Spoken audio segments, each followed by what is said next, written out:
Bonjour et bienvenue en ce lundi matin. Au programme aujourd'hui, comme vous le savez, c'est du Big Data et je vais vous parler un tout petit peu de cette notion de Big Data dans l'aviation. Je suis sûr que vous avez entendu parler du vol MH370, le fameux vol de la Malaisiane qui a disparu et que nous n'avons jamais retrouvé.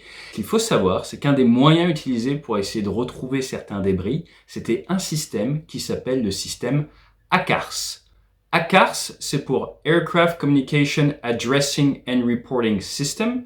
Pour ceux d'entre vous qui n'aiment pas la langue de Shakespeare, c'est un système automatique de communication qui permet au moteur de l'avion, dans le cas d'un Boeing 777 comme le MH370, ce sont des moteurs Rolls-Royce, des Trent 800, et bien à l'intérieur de ces moteurs, il y a de l'auto-analyse et il y a envoi de données directement en Angleterre, dans la ville de Derby, pour permettre aux constructeurs de ce Trent 800 de connaître comment ils fonctionnent, de savoir s'ils vont bien, s'il faut faire de la maintenance préventive ou pas. Il y a plus de 4 signaux envoyés par vol au décollage, pendant la montée, pendant la croisière et pendant la descente. Et en tant qu'équipage, on n'a pas la main dessus. Donc ces messages ont continué de fonctionner après disparition du MH370. Mais assez de mystère pour le moment, pour ce lundi matin.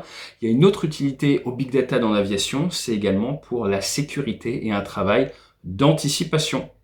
Chaque vol est enregistré, chaque paramètre est enregistré, vitesse, altitude, puissance moteur, trajectoire, tout est compilé. Et une compagnie comme Air Canada, avant la Covid, c'était 1500 vols par jour. 1500 vols par jour. Je ne sais pas si vous imaginez sur une année. Donc ça fait une masse d'informations absolument énorme.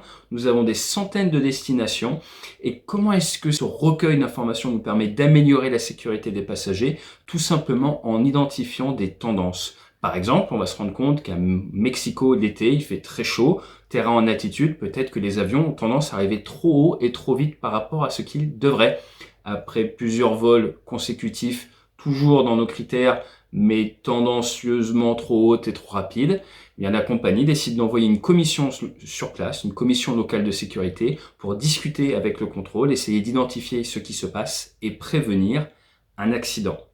Donc vous ne le savez peut-être pas, aujourd'hui nous parlons Big Data, et dites-vous bien que si vous avez déjà pris l'avion, il se peut que le Big Data vous ait sauvé la vie.